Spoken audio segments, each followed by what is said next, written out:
There are moments in life when everything seems to be moving according to plan, until suddenly, without warning, the plan collapses. The door closes. The opportunity disappears. The relationship ends. The job is lost. The vision you carefully crafted begins to unravel before your eyes. And in that moment, you are forced to confront a truth many people avoid: you are not in control. We like plans because plans give us a sense of power. Plans make us feel safe. Plans give us the illusion that we know what comes next.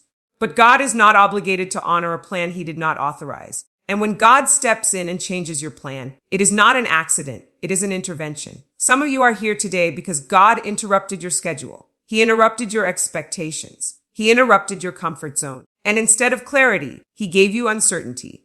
Instead of confirmation, he gave you silence. Instead of progress, he gave you pressure. But let me declare this over your life today: pressure is not punishment. It is preparation. God does not disrupt lives randomly. He disrupts them purposefully. When heaven interrupts your timeline, it is because God sees something ahead that you cannot see from where you stand. He sees dangers you would have walked into. He sees limitations you would have accepted. He sees compromises you would have made just to keep things familiar. And because he loves you, he stopped you. Many people misinterpret divine interruption as rejection, but rejection is often God's protection in disguise. If God allowed you to continue with some plans, you would arrive at a destination that could destroy you. So he shuts the door, not to hurt you, but to save you. The problem is, we often want God to explain himself. We want reasons. We want timelines. We want assurance. But faith does not operate on explanations. Faith operates on trust. You must understand this. God's silence does not mean God's absence. Some of his deepest work happens in seasons where he says nothing at all. While you are confused, heaven is rearranging things. While you are anxious, God is shifting people, resources, and opportunities into alignment with your future. When God changes your plan, he is saying, I know something you don't. And that is where trust begins. Trusting God when things make sense is easy. Trusting God when prayers are answered quickly is comfortable. But trusting God when the path is unclear, that is where spiritual maturity is formed. Many people say they trust God, but what they really mean is they trust him as long as he agrees with their expectations. The moment God chooses a different route, doubt enters the conversation. Fear starts speaking louder than faith, and suddenly, we begin questioning the very God we once praised. But hear this clearly: trust is not an emotion. It is a discipline. Trust means obeying when you don't understand. Trust means moving forward without details. Trust means believing God is good even when life feels unfair. There are seasons where God will not give you the full picture, because the full picture would overwhelm you. Instead, he gives you just enough light for the next step. And that requires humility. It requires surrender. It requires you to let go of control. God is not obligated to explain every decision he makes concerning your life. He is sovereign. He sees the beginning and the end at the same time. And if he explained everything, you would never learn to depend on him. You would only depend on information. Information does not build faith. Dependence does. That is why God often allows us to walk through seasons where nothing makes sense. Because it is in those seasons that faith stops being theoretical and becomes practical. You learn how to trust God with your emotions. You learn how to trust God with your finances. You learn how to trust God with your future. Some of you are frustrated right now because the plan changed and you don't know what to do next. But the truth is, God is more interested in who you are becoming than where you are going. If the plan had not changed, your character would have remained the same. But the new assignment requires a new level of discipline, humility, and spiritual authority. So God removed the old plan to make room for a better one. Stop asking, why did this happen? Start asking, what is God developing in me? Because every delay is shaping you. Every closed door is refining you. Every uncomfortable moment is preparing you. And if you can trust God in the transition, you will walk into the next season with power instead of panic. One of the most misunderstood seasons in a believer's life is the season of loss. Loss feels like failure. Loss feels like rejection. Loss feels like God has stepped away. But I am here to disrupt that lie today. Because in the economy of heaven, loss is often the language of promotion. We have been conditioned to believe that progress always looks like addition. More money, more influence, more visibility, more applause. But God does not always promote by adding. Sometimes he promotes by subtracting. He removes what is familiar so he can introduce what is necessary. He strips what is comfortable so he can release what is powerful. Some of you are grieving things God intentionally removed. You are mourning relationships God had to sever. You are crying over doors God had to close. You are holding funerals for seasons God already ended. And the reason it hurts is because you did not realize you were attached to something that had already completed its assignment in your life. Everything God allows to leave you is not a loss. Some things leave because their purpose has expired. Some people exit because they cannot go where God is taking you. Some opportunities disappear because they were too small for the future God designed. But because we see only the surface, we misinterpret removal as rejection. We assume God is punishing us. We assume we did something wrong. We assume we missed it. But often, the truth is this: God is protecting your destiny from stagnation. Let me say it plainly. God will never elevate you while you are emotionally attached to what He has already outgrown. He will never promote you into a new dimension while you are clinging to an old identity. So He allows loss to break the attachment. Loss reveals where your confidence truly was. Loss exposes what you depended on more than God. Loss uncovers what had power over your emotions. That is why loss is uncomfortable. It confronts your false security. Joseph lost his coat before he gained authority. The coat represented his identity in his father's house. Until that identity was stripped, he could not function in the palace. Moses lost his position in Egypt before he could lead Israel. Until his identity as royalty was removed, he could not become a deliverer. Jesus lost his life before resurrection power was released. Until death occurred, glory could not manifest. Loss always precedes expansion. But here is where many people fail. They interpret loss emotionally instead of spiritually. They react instead of reflecting. They panic instead of praying. They complain instead of discerning. And when you do that, you risk resisting the very process designed to elevate you. God does not remove things randomly. He removes strategically. When He removes people, it is because their presence would limit your growth. When He removes resources, it is because He wants to teach you dependence. When He removes stability, it is because He is building resilience. The danger is not losing things. The danger is losing perspective. Some of you are asking, God, why did this end? And God is saying, because it was never meant to carry you into the next season. You are trying to resurrect things God intentionally buried. You are trying to revive seasons God has already closed. But you cannot move forward while living in nostalgia. Hear me clearly today: what you lost is not comparable to what you are about to gain. God does not take without intention. He does not subtract without replacement. He does not remove without upgrading. But the upgrade requires patience, trust, and obedience. The problem is timing. Loss happens instantly, but promotion unfolds gradually. Loss feels sudden, but elevation is progressive. And in the gap between the two, faith is tested. This is where many people quit. They leave church. They abandon prayer. They give up on vision. They assume God forgot them. But God has not forgotten you. He is forming you. Formation happens in hidden places. Formation happens in silence. Formation happens when no one is clapping. And those hidden seasons are not wasted seasons. They are training grounds. God is strengthening your inner life so you can handle outer success. He is developing your character so your gift does not destroy you. He is stabilizing your identity so applause does not corrupt you. Some of you would have lost yourself if God had not delayed you. Some of you would have compromised your values if God had not interrupted you. Some of you would have settled for less if God had not disrupted your plan. So instead of asking, why did I lose this? Ask, what is God preparing me for? Because when God removes something, He is not leaving you empty. He is creating capacity. Capacity for new relationships. Capacity for new opportunities. Capacity for new levels of authority. Empty space is not a curse. It is an invitation. An invitation for God to fill your life with what aligns with your future instead of what only comforts your past. Let me speak this prophetically. What left you was not strong enough to sustain where God is taking you. What ended was not designed for the next chapter. What you lost was not worthy of the version of you God is creating. And when you finally look back, you will not ask God why it ended. You will thank Him that it did, because loss did not demote you. Loss did not disqualify you. Loss positioned you. Promotion is coming, not because you held on, but because you learned how to let go. One of the greatest misconceptions in modern success culture is the belief that ambition alone guarantees fulfillment. We are taught to chase goals, pursue status, accumulate influence, and climb relentlessly. Ambition is celebrated, applauded, and rewarded. But ambition without alignment can lead you straight into burnout, frustration, and spiritual emptiness. Ambition asks, what do I want? Alignment asks, what does God want?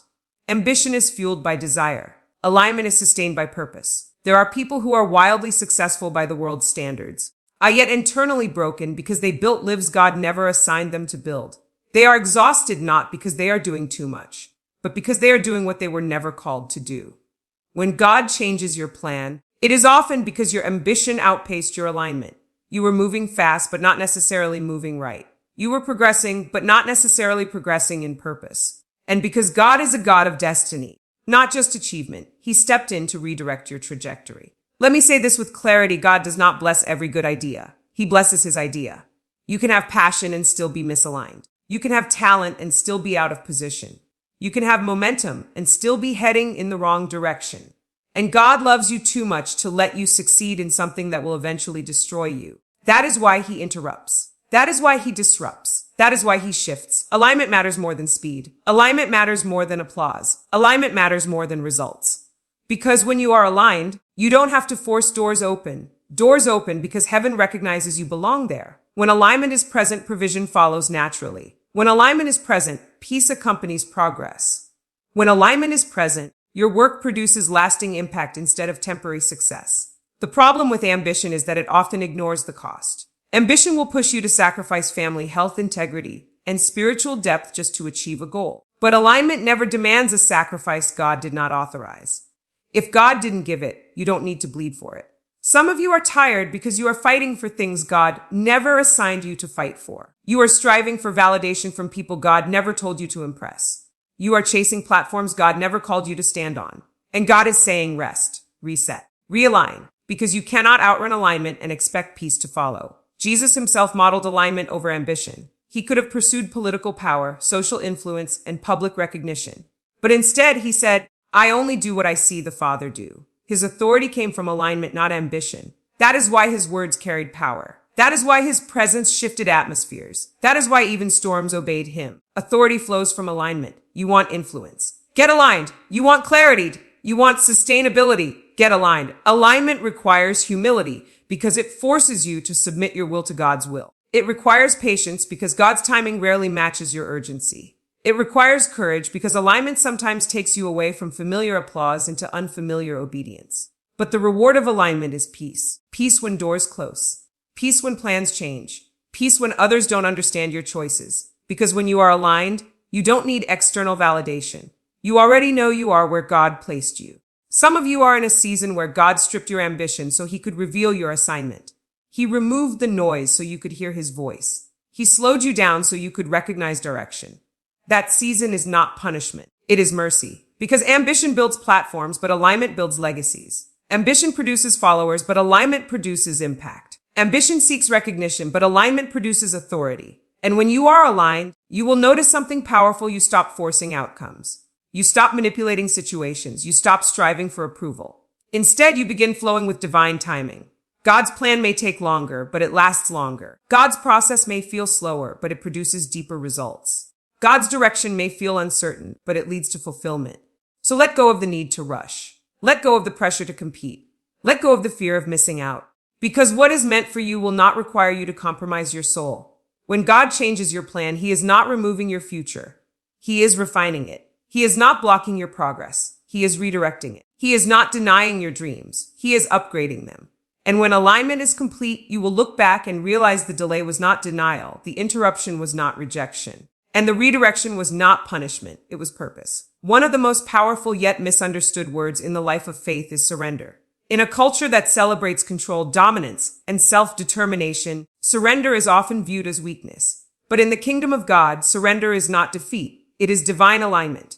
You cannot walk in God's highest authority while clinging to your own control. Surrender is not about giving up on life, it is about giving life back to the one who authored it.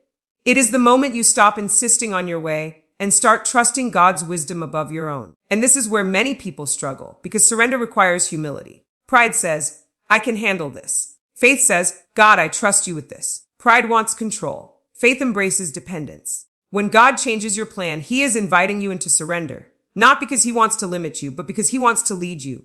God cannot guide what refuses to yield. He cannot direct what insists on domination. He cannot empower what refuses submission. This is why surrender always precedes spiritual authority. You cannot command what you have not submitted to. You cannot lead where you have not yielded. You cannot walk in power while resisting God's process. Surrender strips you of illusions. It exposes the areas where you thought you were in control, but were actually operating in fear. It reveals how much of your confidence was tied to outcomes instead of obedience. And yes, surrender is uncomfortable. It feels like loss before it feels like freedom. It feels like uncertainty before it feels like peace. It feels like weakness before it releases strength. Jesus demonstrated this truth in the Garden of Gethsemane. He prayed, not my will, but yours be done. That moment of surrender did not end in defeat. It ended in resurrection power. But resurrection always requires death. Something must die before something greater can live.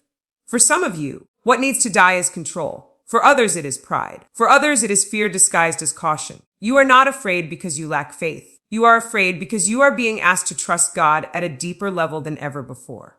Surrender does not mean passivity. It means cooperation with divine instruction. It means aligning your actions with God's voice instead of your emotions. It means trusting that God's plan is superior even when it contradicts your preferences. When you surrender, you stop fighting battles God never assigned you. You stop trying to prove yourself to people who cannot validate your calling. You stop exhausting yourself chasing outcomes God already secured. Surrender restores peace because peace is the byproduct of trust. You cannot have peace and control at the same time. You must choose. Many of you are stressed because you are trying to manage what God asked you to release. You are anxious because you are carrying weights you were never designed to carry. And God is saying, lay it down. Lay down the timeline. Lay down the expectation.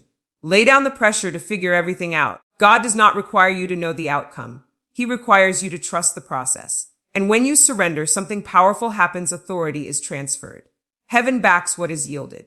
God empowers what is surrendered. Grace flows where resistance ends. This is why surrendered people walk with confidence even in uncertainty. They are not moved by chaos because their trust is anchored. They are not shaken by change because their foundation is secure. Surrender also refines your identity. It removes the need for applause. It breaks the addiction to validation. It frees you from measuring your worth by success or failure. When your identity is surrendered to God, no situation can define you. You are not your past mistakes. You are not your current struggles. You are not the plan that didn't work. You are who God says you are, and that truth remains regardless of circumstance. Some of you are standing at the edge of a new season, but you cannot enter because your hands are full of old expectations. God is asking you to empty your hands so He can place something new in them.